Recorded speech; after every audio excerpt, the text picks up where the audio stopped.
foi que eles destruíram a Lava Jato? Quais foram os punhais que eles colocaram nas costas da Lava Jato? Assim, as leis, os trâmites. O que fudeu? Monarca, Foi um muita grande coisa. pacto nacional que eles fizeram. Rapaz, grande pacto nacional foi, né, o Jucá falava, né, vamos fazer um pacto nacional com o Supremo, com tudo. Eu vejo várias decisões que foram adotadas nos vários poderes que foram retrocessos e que minaram a nossa capacidade de combater a corrupção e que minam os resultados dos processos das investigações até hoje. Então, quando a gente olha para 2019 começou em março com uma decisão do Supremo Tribunal Federal que mudou uma regra. Então imagina que você está lá no jogo de futebol e chega no final do jogo, tá lá, vamos dizer, tá 3-1 pro Palmeiras. O Palmeiras fez 3 gols de pênalti. Não, qualquer um menos o Palmeiras. Eu não vou falar esse assunto, tá sensível esse assunto hoje. Esse assunto tá perigoso hoje. A ferida tá aberta. Tá aberta. Mas vamos lá fazer então o cenário lá, que tá 3-1, tá? E aí chega no final do jogo, vamos supor que os 3 gols do Palmeiras foram 3 gols de pênalti. E aí chega no final, o juiz, logo antes de apitar, ele fala, olha, vamos mudar a regra agora, falta dentro da área não é mais pênalti, muda o placar, 0 pro Palmeiras, 1-0 pro Flamengo, declara o vencedor o Flamengo. Cara, não faz sentido nenhum você mudar uma regra e você aplicar para trás, mudando o que aconteceu no passado. E o que o Supremo fez em março de 2019? Ele mudou uma regra que existia, que era a regra de que quando existia um crime de corrupção e parte do dinheiro ia para a campanha eleitoral, ou seja, existia um crime de caixa 2 eleitoral, da justiça eleitoral, e parte do dinheiro ia para o bolso do envolvido, que era o dinheiro da corrupção, que ia para o bolso do cara. Então, quando a corrupção gerava dinheiro que ia para o bolso e gerava dinheiro que ia para a campanha, o entendimento pacífico era de que isso tramitava na Justiça Federal. O STJ tinha esse entendimento pacífico. E aí, em 2018 para 2019, o Supremo começa a debater isso e no começo, em março, muda a regra. Fala, não, agora a competência, quando existem esses 2 crimes, é da Justiça Eleitoral. E aplica isso não só para os novos casos, aplica isso para trás.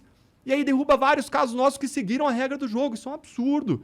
Primeiro que a decisão é péssima porque a Justiça Eleitoral não tem expertise em investigar e processar a corrupção.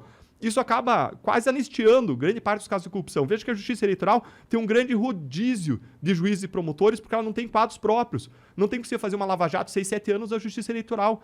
Ela não tem especialidade nisso. É um crime muito complexo, difícil de ser investigado, apurado, processado. Então precisa de uma expertise própria nesse assunto para você trabalhar com isso. A Justiça Eleitoral não tem. Então é muito ruim para os novos casos. Mas pior, se você vai mudar a regra, você tem que aplicar disso da agora para o futuro. Senão você destrói todo o trabalho feito. E destruiu. Anulou o caso Passadina, em que o Tribunal de Contas apontou o superfaturamento de 700 milhões de dólares. Anulou o mensalão mineiro, que é um caso que não era Lava Jato, que é um caso de 97 e 98 ligado aos tucanos. Anulou um caso da Paraíba, Operação Calvário, ligado a um governo do PT.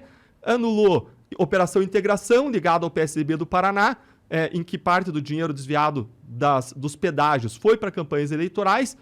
E anulou o caso Eduardo Cunha. E vai anular outros casos. Por quê? Porque se você voltar lá em Paulo Roberto Costa já falava, parte do dinheiro era para investir na campanha, parte ia para o bolso dos envolvidos. Você olha lá Pedro Barusco, o gerente da Petrobras, ele tinha 100 milhões de dólares em contas no exterior. O STF já sabia disso, mas não ligava até ser politicamente interessante que eles ligassem. Eu tô falando isso, não é você. Excelente, Mário. Excelente. Ótimo. A minha percepção, eu não tenho certeza disso. Alguns têm mais liberdade de expressão, outros menos. Né? Isso aí, né? Então, se mudou a regra e aplicou para trás. Ainda que a gente seguisse a nova regra para refazer tudo, quem garante que daqui a 5 anos não vão mudar a regra de novo? A gente vive num sistema que tende a anular tudo. Então isso foi o começo, em março de 2019. Depois, em junho e julho de 2019, o ministro Toffoli larga uma decisão suspendendo todos os casos de lavagem de dinheiro do país. Mais de 900 investigações, mas eu acho que a conta foi modesta. É muito mais do que isso. Foram suspensas por quase 6 meses, correndo prescrição. Ou seja, quando uma investigação demora muito, ela é derrubada porque demorou muito, simplesmente. E suspendeu por 6 meses, num caso envolvendo o filho do presidente. Aí, em outubro... Qual que é a justificativa de fazer algo nesse sentido assim? Eles não precisam, eles são STF, eles são reis, porra. Mas é que, o rei não precisa justificar o que ele faz, ele só faz, ele é dono do poder. Igor, para ser bem assim, realista, direito não é matemática. Você sempre pode ter posições para 2 sentidos diferentes sobre uma coisa. E qual é o problema? O problema é que o nosso sistema, o fato de existir duas posições, faz com que a gente perca sempre. Por que isso? Porque o cara vai questionar qualquer caso criminal, qualquer investigação e qualquer processo em 3 instâncias. Nós somos o único lugar do mundo com 4 instâncias de julgamento. O único lugar do mundo. E, cada vez que o réu ganha, não tem recurso para o Ministério Público. Sempre que ele ganha no habeas corpus em qualquer tribunal, não tem recurso. Então faz a conta matemática. Digamos que tem uma posição em que seja 50% de chance de cada um pensar de um jeito. Com certeza vocês discutem vários assuntos com várias pessoas aqui e várias vezes surgem discordâncias. E é razoável discordar. Então é razoável que os tribunais discordem. Em vários casos, essa discordância seja de, sei lá, 50%. E aí você tem, então, 1/2 de chance de ganhar no primeiro tribunal, no tribunal de apelação. Aí você tem outro 1/2 de chance de ganhar no STJ e mais 1/2 de chance de ganhar no STF. Só que lembre que se você perder em qualquer lugar, Ministério Público, sociedade, perde de uma vez. Porque você não tem recurso. Se o réu perder, ele recorre para o tribunal seguinte. Para você ganhar, você tem que ter, então, 1/2 vezes 1/2 vezes 1/2, uma questão de probabilidade. Então, você tem 1/8 de chance de ganhar. Ou seja, sempre que você tem uma questão em que os votos são divididos, as opiniões são divididas em 50% e 50%, a chance do Ministério Público ganhar o caso é de 10%. E o problema é que não tem uma questão controversa no processo. Tem várias questões controversas no processo. É só ter um bom advogado para levantar 5, 6, 7 questões controversas. Aí você faz a matemática. Qual é a chance de ganhar na primeira questão? 10%, 1/10. Qual é a chance de ganhar na segunda questão? 10%, 1/10. Qual é a chance de ganhar nas duas? Cara, praticamente nada. 1/10 vezes 1/10, 1/100. 1% de chance do Ministério Público ganhar. Então os casos são triturados. Essa é a nossa realidade. Nosso sistema é feito para não funcionar. Se a gente não mudar isso, a gente não vai acabar com a impunidade e não vai acabar com o problema da grande corrupção política brasileira. E aí, depois dessa decisão de outubro, depois dessa decisão do COAF, em que, com base numa discordância, o Toffoli ficou vencido, ele suspendeu isso por 6 meses, ele disse, não, o Ministério Público, o COAF não pode acessar informações fiscais, bancárias e mandar para o Ministério Público. Esse foi o argumento dele, tá? Contra toda a história de decisões de todos os tribunais, e ele ficou absolutamente vencido no Supremo Tribunal Federal. Tomou uma decisão totalmente fora da curva, tá? E aí você pode especular as razões, mas eu não vou especular aqui, vou deixar para o Monark, tá? E aí, em outubro, você tem uma outra decisão em que o Supremo cria outra regra e aplica para trás. E aí ele cria uma regra dizendo o réu delatado tem direito de falar depois do réu delator. O Supremo pode criar uma nova regra dessa? Pode. Mas, de novo, aplica para frente. Mas por que ele tá criando? Essa é a questão, né? Na minha opinião, assim. Por que ele tá criando esse monte de regra do nada?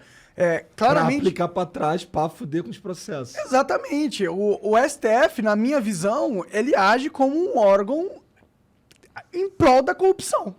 Tá ligado? Pode não ser a intenção deles, mas o resultado é esse. Agora, eu duvido qual é a intenção deles. Eu sou cético. Eu não acho que eles são bonzinhos. Essa é a intenção que eu acho que eles têm, entendeu? Monark, esse é o ponto que você colocou. Qual o efeito dessas decisões sobre investigações e processos? E com certeza atrapalham o combate à corrupção. Mas não parou aí. Criou uma nova regra dizendo isso, aplicou para trás. Isso anulou vários casos, anulou o caso Bendini, um caso de condenação, anulou uma ação de improbidade contra uma empresa que estava pedindo coisa de 380 milhões de reais, você já tinha uma condenação a pagar, restituir para os cofres públicos 380 milhões de reais, e anulou um outro caso agora que eu não lembro exatamente o nome de quem que era o réu, mas anulou 3 casos criminais e pode anular outros, porque essa regra não existia. Não só não existia no Brasil, mas não existia em nenhum lugar do mundo, não tinha como a gente adivinhar que essa regra ia ser criada. E até o Supremo pode criar novas regras, mas a gente fere uma segurança jurídica básica. Você criar regra e aplicar para trás. Acaba com a nossa possibilidade de ter um resultado positivo para a sociedade. Mas como se não bastasse isso, em novembro de 2019, o Supremo veio e decidiu que não podia mais prender depois do julgamento da segunda instância, depois da condenação. Só pode prender depois do julgamento nas 4 instâncias e infindáveis recursos. Gente, sendo que era o próprio sistema que tinha o próprio Supremo que tinha decidido anteriormente que era pra parar de desconsiderar, porque era antigamente assim. E ele mesmo tinha decidido que era pra parar. Aí, caralho, eu preciso que o cara volte pro jogo político aí, hein? Lula tá preso, precisava dele, porra, porque, mano, se o Lula continuar preso, o Bolsonaro vai perder. E aí, se o Bolsonaro perder, fudeu, a gente vai perder. Pode ser um cara que a gente não controle ali de novo, entendeu? Não vamos correr esse risco, a gente tem o Bolsonaro na nossa mão. O Lula, é claro, nosso amigo. Porra, vamos fazer isso, a gente só ganha. Porque sabe qual que é o problema? Eu acho que é muito difícil. O STF, tipo, eu não sei, mas não me parece uma organização que tenha um passado ilibado, tá ligado? Eu acho que esse é o medo deles, entendeu? Se alguém como você começa a ganhar muito poder dentro das instituições, começa a realmente querer combater a corrupção, aonde isso vai parar? Onde a minha opinião, eu acho que 90% das pessoas que estão hoje envolvidas no sistema têm o cu preso de alguma forma. E aí, como que você, controlando o sistema, vai deixar que um câncer, que é o combate contra a corrupção, aumente e mate o teu sistema maravilhoso de mamata infinita? Tem uma interpretação muito boa de um juiz lá do Paraná. O Monarca tá tentando Sem dó, né? Tá Sem dó. tentando fuder. Deus. Não, isso é minha opinião. Isso sou eu que penso. Eu penso isso. Bom, obrigado, Monarca. Então, se você olhar para essas regras, um juiz do Paraná ele divulgou um artigo falando o seguinte: o Supremo Tribunal Federal, desde a Constituição de 88 até 2009, permitiu a prisão em segunda instância. E quando que ele mudou e proibiu? Exatamente quando tinha o processo do mensalão, e vários casos estavam sendo desmembrados para a primeira instância e várias pessoas poderosas poderiam ser presas.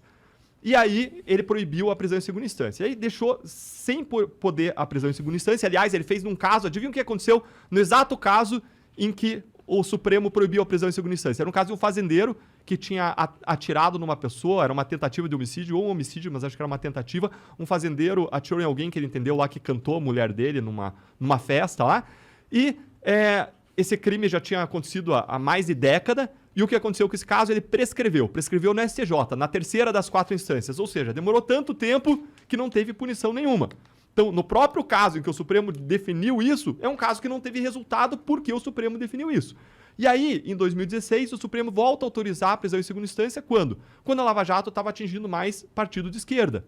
O cara estava lá com o PT no centro do esquema, junto com o PMDB, junto com o PP, mas o PT era o principal atingido até aquele momento. Depois a Lava Jato se expandiu, se estendeu para vários outros partidos, e aí segue esse juiz federal na análise dele, dizendo que em 2019, quando o Supremo proíbe de novo, é o momento que a Lava Jato se expandiu para vários poderosos de vários partidos. E por que muda o Supremo de posição? Porque um ministro muda de lado. Um ministro, Gilmar Mendes, muda o voto dele e vira 6-5 para o outro lado. E aí, essa análise do juiz André, lá do Paraná, juiz federal muito, muito bom, muito competente, na análise dele, ele fala, olha, fica parecendo que o Supremo está se inclinando conforme os ventos políticos, o que não é bom para a credibilidade do Supremo, não é bom para a credibilidade da Justiça. Tá parecendo pra caralho isso aí, eu digo de passagem. E isso atrapalha demais. Atrapalha não só porque a gente não alcança a justiça em relação aos poderosos, Igor e Monark, mas atrapalha porque a gente não consegue mais fazer colaboração premiada.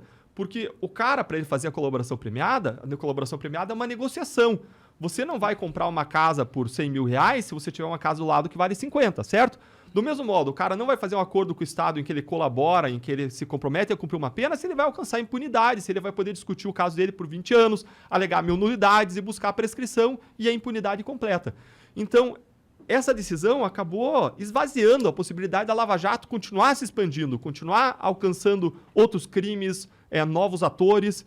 E ainda por cima, o Congresso Nacional, ainda em 2019, faz uma mudança da lei que mina mais ainda a possibilidade de fazer colaborações premiadas e que diminui a possibilidade de você prender e praticamente impede as prisões da Lava Jato. Porque diz o seguinte, a lei que o Congresso passa, no projeto anticrime que o então ministro da Justiça, Sérgio Moro, enviou para o Congresso, tinha uma série de regras contra a corrupção. Essas regras foram esvaziadas no Congresso e eles enxertaram uma regra que proibia prisões preventivas por fatos que não fossem atuais. Ora, os fatos da Lava Jato eram até 2014, 2015, 2016, aí você não podia mais prender, entendeu?